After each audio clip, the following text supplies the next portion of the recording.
गुरुर्ब्रह्मा गुरुर्विष्णु गुरुर्देवो महेश्वर गुरु साक्षात् परं ब्रह्म तस्मै श्री गुरुवे नमः।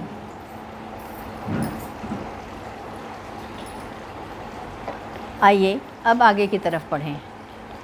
कल हम लोग चर्चा कर रहे थे कि कैसे वो ऑफिस में बैठे बैठे यहाँ घर में आकर के देख जाते थे कमरे में कौन है, क्या कर रहा। उसी सिलसिले को आगे बढ़ाते हैं। एक बार गुरुदेव ने बात ही बात में कहा था, रात में कुंजन ने एक प्रकाश देखा। वह प्रकाश उन्हीं से निकल रहा था। एक तेज प्रकाश था।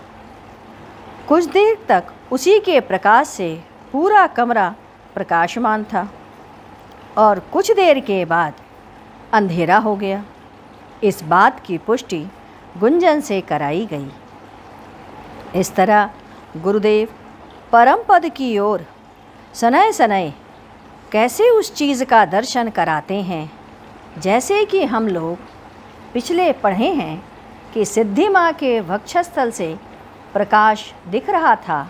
उस प्रकाश में वेद मंत्र दिखाई दे रहे थे। ऐसे ही गुरुदेव के सीने में भी प्रकाश दिखा। वह प्रकाश के साथ थे। बहुत से लोगों ने उसका दर्शन लाभ किया और जो एक नहीं थे उस वक्त, उन्हें वह दर्शन का सौभाग्य नहीं मिला। कुछ एक उस समय उनके करीब थे तो उन्हें वह सौभाग्य प्राप्त हुआ था। इसके पश्चात 22 मई सन 1993 आज चरणामृत लेने के बाद हम लोग ऑफिस चले गए। वापस आने के बाद भोजन बना। हम लोगों प्रसाद लिए। भगवत चर्चा के समय सायंकाल मनीषी की लोक यात्रा पुस्तक पढ़ी गई। गुरुदेव ने कहा, स्त्रियों को उचित सम्मान और प्रेम मिलना चाहिए। स्त्रियों का उत्थान उसी से होता है। स्त्रियां बिना प्रेम के ऐसा है जैसे स्याही के बिना कलम। स्याही वह प्रेम है जिसके द्वारा कि उनमें अच्छे से उसके अंदर रंगत आती है और लिखने में महत्व आता है। यदि स्याही कलम से समाप्त हो जाए तो कलम का महत्व समाप्त हो जाता है। कलम इधर उधर फेंक दिया जाता है। अपने पति से जो स्त्रियां विमुख हो जाती हैं या पति के द्वारा उन्हें प्रेम नहीं मिलता या त्याग्य हो जाती हैं तो और माता पिता के साथ जाकर के अत्यधिक जुड़ जाती हैं, उनके जीवन का जो कष्टमय होता है वह बहुत बुरा भी होता है। बुरे मार्गों पर चलने के कारण उनके जीवन में कुछ समय के पश्चात तड़पण आ ही जाती है। तड़प के साथ उनकी ज़िंदगी गुजरती है और तड़पते हुए ही वह इस शरीर को छोड़ती हैं। प्रेम का तात्पर्य वासना से नहीं है। प्रेम प्रभु से जैसे होता है, वह प्रेम हर किसी को अपने अपने परिवार में अपने पति से, पति है तो अपने पत्नी को वह देता है। मेरा तात्पर्य उस प्रेम से है जिस प्रकार स्त्रियां मन और प्राण से झंकृत हों, रसमय हों और उस प्रेम से अपने आप का उत्थान करें, अपनी सोच को ऊपर की तरफ ले चलें।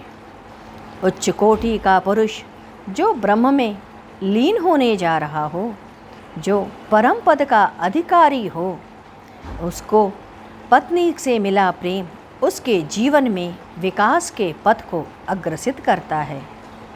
वह तन और मन से यदि सिर्फ अपने पति के प्रति ही आसक्ति दिला दे, बस इतना ही उस पत्नी को उस लोक का अधिकारी बना देता है जिसके लिए अच्छे अच्छे महापुरुषों को वर्षों तक कठिन साधना करनी पड़ती है। वह स्त्री उससे प्रेम करके उस पद को सहज ही पा जाती है। बिना प्रयत्न के, बिना परिश्रम के, केवल पति के प्रेम को, उसकी निष्ठा और भक्ति के बल पर वह उस परम धाम की स्वामिनी बन जाती है। ऐसे लोगों को परिवार में कोई धक्का लगता है या समाज के द्वारा जब उसके हृदय को चोट पहुंचती है तो वो कहता है मैं साधु हो जाऊंगा। साधु का यह मतलब नहीं है कि घर, समाज, परिवार को त्याग करके भाग जाना। यह तो पलायन है।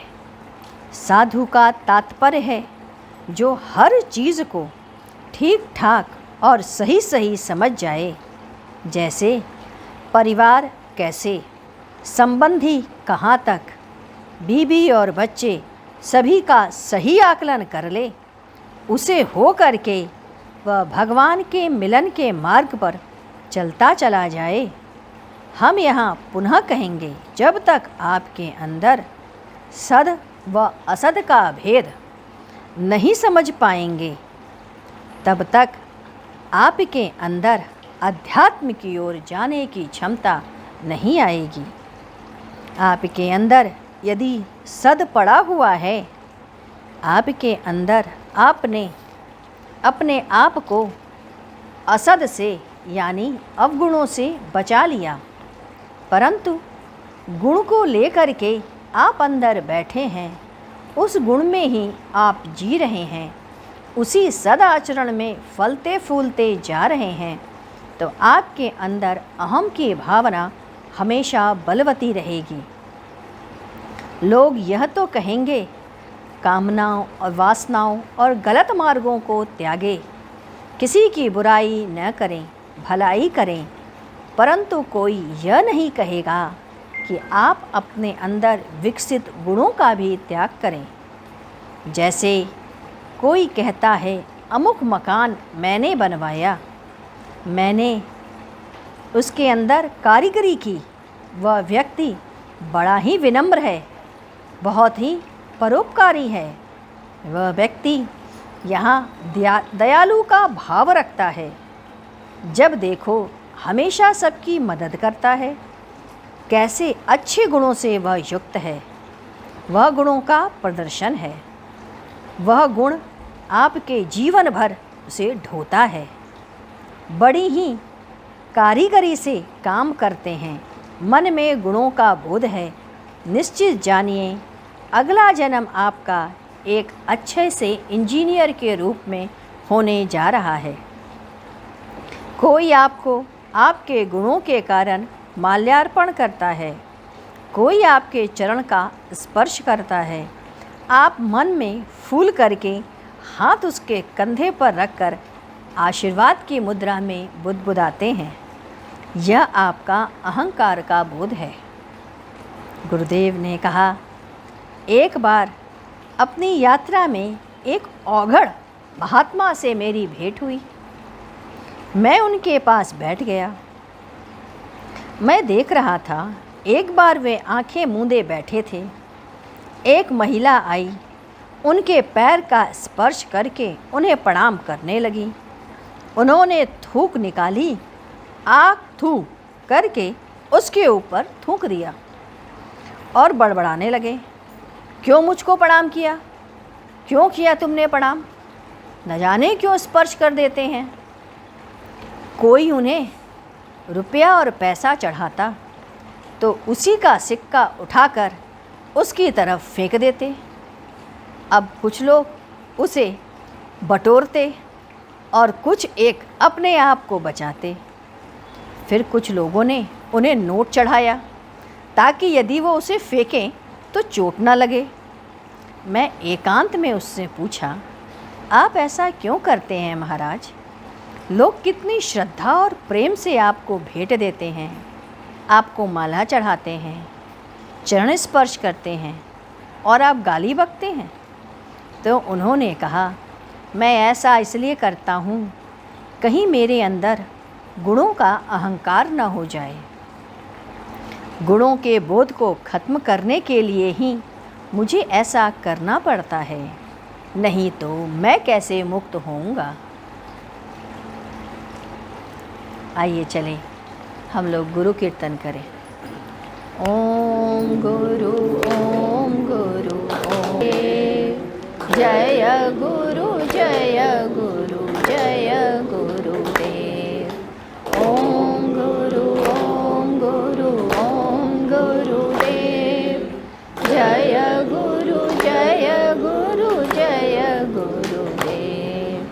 ओम गुरु ओम गुरु ओम गुरुदेव। जय गुरु जय गुरु जय गुरुदेव। ओम गुरु ओम गुरु ओम गुरुदेव। जय गुरु जय गुरु जय गुरुदेव। ओम गुरु ओम गुरु ओम गुरुदेव। जय गुरु जय गुरुदेव। ओम गुरु ओम गुरु ओम गुरुदेव। जय गुरु जय गुरुदेव। ओम गुरु ओम गुरु ओम गुरुदेव। जय गुरु जय गुरुदेव। ओम गुरु ओम गुरुदेव। जय गुरु जय गुरुदेव। ओम गुरु ओम गुरु ओम गुरुदेव। जय गुरु जय गुरुदेव। बोलिए सद्गुरुदेव की जय। सद्गुरु तुम्हें शत शत नमन। सद्गुरु तुम्हें शत शत नमन। सद्गुरु तुम्हें शत शत नमन।